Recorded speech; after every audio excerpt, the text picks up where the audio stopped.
Essa semana eu precisei interromper a reunião que estava acontecendo entre eu, um colaborador da minha empresa, e um fornecedor.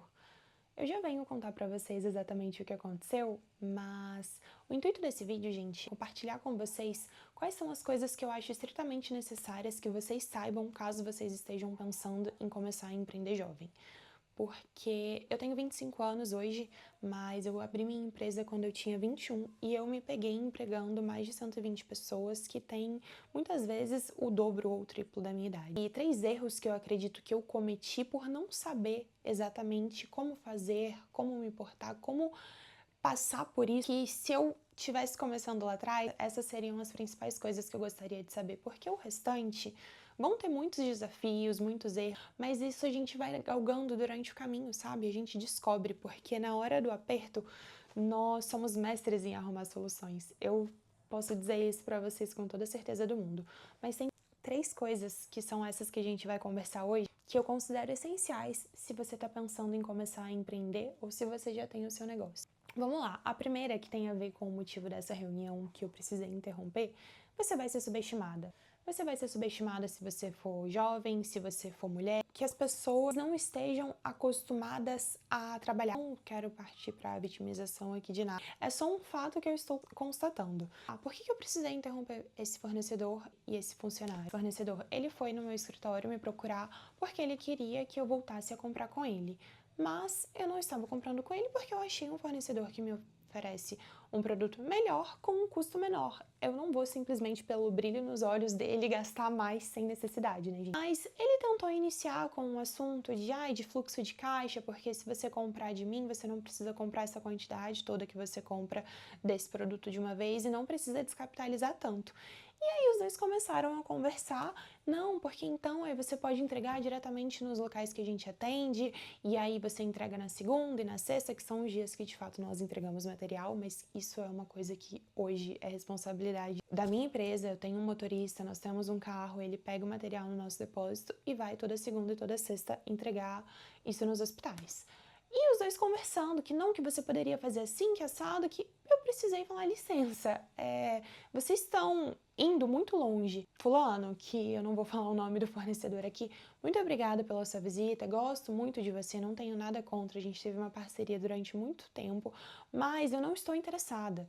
Não me interessa, hoje não é um problema para mim eu precisar descapitalizar tanto para comprar X produto, porque no final do mês, se eu economizei 2.000, 3.000 reais, isso para mim é o que vale a pena. E aí, os dois me olharam assim um pouco espantados e eu acho que eles se tocaram que aquela decisão não cabia a eles e nem a solução para aquele problema. Mas por que eu tô contando isso para vocês?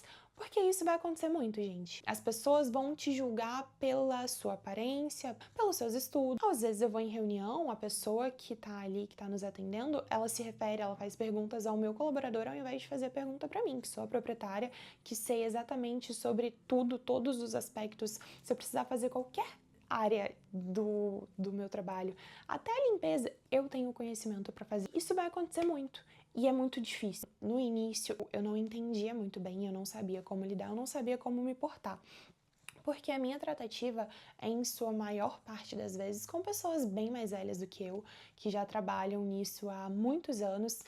E para ajudar, eu contei nesse vídeo linkado aqui em cima, nos cards, a respeito de como a minha empresa começou. Rapidamente voltando, eu trabalhava em um local que fazia o mesmo que eu faço hoje e eu tinha uma pessoa, esse chefe, que eu tava sempre junto, que eu aprendi, que foi um mentor para mim. Mas foi muito difícil para as pessoas quando eu abri a minha empresa, ele fechou, foi embora e aí eu comecei a ir a conversar, a me apresentar para essas pessoas como a dona da empresa. Eu senti na época uma certa dificuldade de entender que aquilo de fato era meu, que eu não estava fazendo nada com a ajuda, apesar dele ter me aberto portas, enfim, eu já contei tudo no vídeo anterior, mas que era ali, era a Eduarda e que eu era responsável e que eu sabia o que eu estava fazendo e que eu ia entregar o que eles estavam me contratando. Eu não vou falar pra vocês que isso não acontece mais, claro que acontece, como acabei de falar pra vocês a respeito dessa reunião que aconteceu essa semana. A minha postura hoje é completamente diferente a respeito dessas situações. Primeiro que isso não me entristece, porque de verdade, gente, se eu pudesse ficar só sentadinha ali na minha mesa, sem ter que ir conversar com essas pessoas, com esses clientes. Eu ficaria, desde que meu dinheiro estivesse entrando no meu banco, na minha carteira, eu tô feliz da vida. Só que, infelizmente, eu aprendi que se eu quero que o meu negócio seja bem sucedido, eu preciso ser a pessoa que vai atrás, que se preocupa, que conversa, porque ninguém vai fazer aquilo melhor do que eu. Ninguém. Porque eu costumo brincar que a minha empresa é meu bebê. É meu bebê que eu tenho que cuidar, que eu tenho que alimentar, que eu tenho que me preocupar sempre, que eu tenho que ser praticamente onipresente, gente, porque por mais que você contrate pessoas, que você capacite pessoas, que você confie no trabalho delas, ninguém vai trabalhar com o mesmo afinco que você, com a mesma preocupação que você. Sabe? Porque afinal a empresa é sua, as responsabilidades são suas, assim como os bônus são seus. O colaborador, ele tá lá, ele trabalha pelas suas 44 horas semanais, recebe o salário dele do mês e ele vai para casa e acabou as responsabilidades. O dono da empresa não. Você dorme pensando, você acorda pensando, você almoça pensando, você trabalha sábado, domingo. Isso não é uma reclamação. Mas o fato de eu ter me tornado tão boa naquilo que eu me propus a fazer tornou impossível as pessoas ignorarem a minha presença. E eu também quero fazer um adendo que não estava no planejamento desse vídeo, mas a maneira que você se porta, o que você veste, como está a sua aparência física, sim importa. As pessoas nos julgam pela primeira visão que eles têm de nós. E se eu falar pra vocês que a aparência não importa, que você tá bem vestido, não estou dizendo de comprar coisas caras. Eu sou extremamente... Eu pechincho muito. O que eu puder comprar de coisa barata, eu vou comprar. Adorava fazer minhas comprinhas na China. Infelizmente, as coisas estão como estão. Não tem valido muito mais a pena. Você precisa estar bem apresentado. Tá com o cabelo limpo? Pelo amor de Deus, mulheres, lavem os cabelos de vocês. E são coisas básicas, sabe, gente? Que situações como essas que eu falei pra vocês, de clientes se referirem ao meu colaborador ao invés de perguntarem pra mim, o fornecedor e o meu funcionário tentando resolver coisa que não cabia a eles, que a decisão era minha, sabe? Vão acontecer menos. Mas quando elas acontecerem, não deixem isso minar a autoconfiança de vocês. Se orgulhem muito daquilo que vocês já construíram. O segundo ponto, gente, é você vai se sentir muito sozinho. Quando eu tinha 20 anos, enquanto eu estava me preocupando, como eu vou fazer a folha de pagamento dessas pessoas na próxima semana, como eu vou pagar esse imposto, como vai ser mês que vem, eu vou ter dinheiro para o vale transporte, para o material, para tudo. Os meus amigos estavam se preocupando em... Não, isso não é... Eu não tô julgando ninguém, tá? Cada um tem a sua trajetória, mas a gente precisa entender que se você tá se propondo a fazer algo que a maior parte das pessoas, seja da sua idade, seja da sua cidade, do o que for que você tenha de diferencial, estão dispostos a fazer, você vai viver coisas diferentes daquelas que eles estão vivendo. É impossível você acompanhar, sair todos os finais de semana, beber todos os dias. Coisas que eu fiz muito durante a minha adolescência, não vou negar pra vocês, eu aproveitei muito. Mas durante o período e até hoje, gente, eu priorizo muito mais trabalhar muito bem, ir para minha casa, descansar, estar preparada para todos os desafios que vão me surgir no dia seguinte, porque eu costumo brincar que a minha empresa é uma máquina de problemas, e não é só a minha, toda e qualquer empresa, gente. Quando você decide empreender, você está se colocando disposto a solucionar problemas que não são seus, que não foram você que criou. O cliente, ele vai até você, independentemente da sua área, em busca de uma solução para o problema dele, e você tem que estar disposta a resolver. E quando você tem um modelo de negócio tipo o meu, de prestação de serviço, além do seu cliente, você tem uma quantidade enorme de colaboradores. E eu posso dizer para vocês, ter 120 funcionários é uma máquina de problemas, gente. Então, infelizmente, é natural que talvez você se afaste de pessoas. Outras vão permanecer, porque elas vão entender seu processo, elas vão entender que você está construindo algo que talvez hoje não esteja te dando nenhum retorno, não esteja valendo a pena, mas que você acredita que trabalhando certo, fazendo o que precisa ser feito, o seu objetivo final vai ser alcançado e aquilo ali faz tudo valer a pena. Não me arrependo de absolutamente nada, de ter deixado de ir para as festas que eu deixei, de ter deixado de viajar para os lugares que eu viajei, porque hoje, gente, graças às escolhas que eu fiz e continuo fazendo, é que eu fui capaz de viajar 2 vezes para fora do país, de conhecer lugares que eu nunca imaginei, sabe? Então, se você espera resultados diferentes, você precisa fazer coisas diferentes do que as pessoas estão fazendo, e quem entender e te apoiar, ótimo, vai permanecer com você. Mas algumas pessoas não vão entender e você vai se afastar delas e tá tudo bem. Outras vão surgir, até talvez não. Hoje eu considero que eu não tenho muitos amigos. Muitos amigos, pelo menos não da minha faixa etária. A maior parte dos meus amigos são pessoas um pouco mais velhas.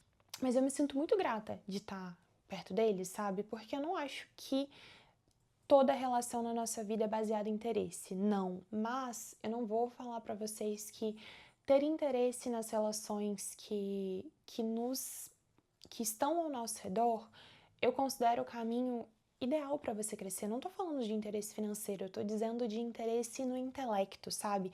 Aquela frase clichê, se você é a pessoa mais inteligente numa roda de 5 pessoas, você não tá no lugar certo, sabe? Eu gosto muito da sensação de me sentir desafiada, de estar perto de pessoas que sabem mais do que eu e eu tentar sugar aquilo ali o máximo possível e também compartilhar aquilo que eu venho aprendendo, trazer um novo olhar, sabe? Porque são gerações diferentes e isso não tem preço. Então saiba que, mesmo que você se afaste de algumas pessoas, outras vão surgir. E por último, gente, isso é primordial, é o que eu considero mais importante. Você precisa ter noção de onde o seu dinheiro vai.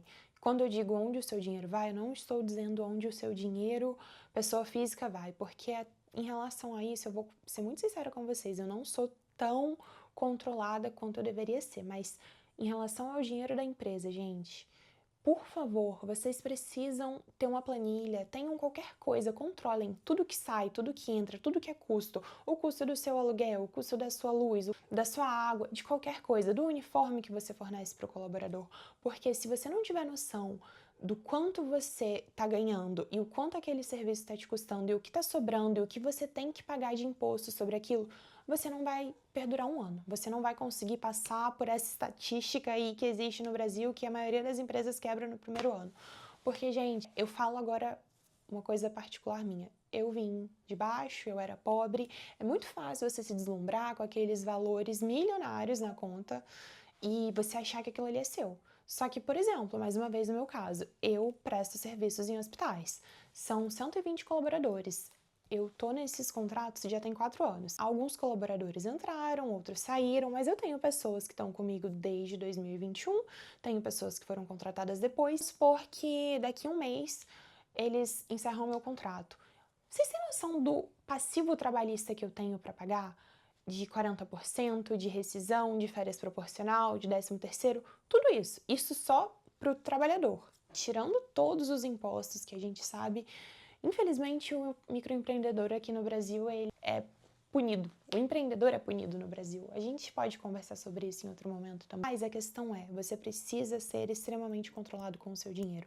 Não se deslumbre, não ache que aquilo é seu, não saia tomando atitudes, tendo os pés pelas mãos, só porque você tá vendo aquele montante ali, sem saber o quanto que você vai precisar gastar, caso não é nem que você tenha que fechar as portas, não, sabe? Sei lá, acontece qualquer adversidade, gente. Precisa estipular um salário para você. Tem meses, gente, no início eu ficava sem me pagar. Eu fiquei 3 meses sem receber nada. Eu investi todo o dinheiro que eu tinha e eu fiquei sem receber um tostão. Graças à minha mãe e à minha irmã, na época que a gente estava morando junto, elas me ajudaram. A sua empresa, o financeiro da sua empresa estando saudável, significa que 80% das coisas vão dar certo. Quando você vem de baixo, gente, eu sei como que é. Eu também já olhei pra conta e falei, meu Deus, eu tô rica. Mas aí eu parei pra fazer conta, pra colocar tudo ali no papel.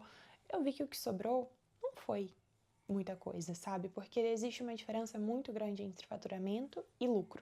E você precisa saber disso desde o início, porque se você cometer um erro que venha a te prejudicar tanto nesse aspecto, pode ser que você não consiga se reerguer. Então, gente, é muito mais fácil, é muito melhor você tentar construir as coisas calmamente, crescendo aos poucos, do que você olhar aquilo ali e já sair gastando e não pensar no mês seguinte, no dia seguinte, no imprevisto seguinte, porque, como eu já disse, é uma máquina de problemas, então cada dia tem um problema novo precisando de solução, e isso muitas vezes envolve dinheiro. Tudo tem que ser levado em consideração. Bom, eu acredito que se você tiver esses 3 aspectos claro na sua mente e que você se planeje para tudo isso, que você reflita, que você pense, principalmente nessa parte financeira. Gente, por favor, eu friso muito isso com vocês porque é uma parte que eu acredito que eu fui mais bem sucedida do que as outras duas, mas eu poderia ter sido mais. No início eu me perdi um pouco e vi passando um sufoco ou outro que não precisaria, talvez segurado um pouco mais quando a empresa começou a faturar mais e aí o nosso lucro foi aparecendo, etc. Hoje talvez eu já poderia ter realizado outras coisas que eu almejo, sabe? O sonho é abrir uma fábrica ou de papel toalha, ou de saco de lixo, ou dos dois. Quem sabe um dia isso acontece, não é mesmo? Mais uma vez, a gente não pode querer dar passos maiores do que as nossas pernas. Precisamos tomar muito cuidado, principalmente porque eu tenho muita clareza que eu não tô mexendo só com a minha vida. As minhas escolhas, elas não vão só me afetar, tanto pro bom quanto pro ruim, mas elas vão afetar também as pessoas que trabalham para mim. E independentemente, gente, eu tenho várias críticas, modelo CLT, a partir do momento que eu decidi, vou empreender no Brasil, vou prestar serviços, estou contratando outras pessoas para trabalharem para mim. Você, empregador, deve, por obrigação, pela lei, exatamente, mas assim, por ética, gente, tem que pagar exatamente tudo que o governo manda. Ai, mas eu não concordo, ai, é um absurdo. Infelizmente, tem algumas coisas que eu também acho. Você precisa, aquilo tem que entrar no seu custo, lá na sua planilhazinha de quando você está considerando quanto eu vou cobrar desse cliente, seja o produto, seja o serviço, você precisa colocar todos esses custos em conta e arcar com esses compromissos. Eu sei que a gente vive num país difícil, mas não deixe a sua ganância, porque é ganância, gente. É muito fácil, de verdade, você vê aquela quantia e você fala, meu Deus, vou sair gastando tudo, vou comprar um carro, vou comprar uma casa, não faça isso. Não faça, porque crescimento a longo prazo, ele demora um pouco. Eu demorei 3 anos para conseguir comprar meu apartamento e hoje eu tô na minha casa, ninguém me tira daqui. Poderia ter feito isso no primeiro ano, no segundo, mas eu optei por esperar e ser uma decisão muito consciente, que aquilo não iria faltar para nenhuma obrigação que o PJ precisa cumprir, porque você é uma coisa e a sua empresa é outra. Bom, gente, é isso. Se você se viu em alguma dessas situações, comenta aqui embaixo. Se você quiser acompanhar mais dessa minha jornada empreendedora, seja muito bem-vindo. Não se esqueça de curtir, se inscrever e ativar o sininho das notificações. Eu tô indo nessa e até o próximo vídeo. Um beijo, tchau, tchau!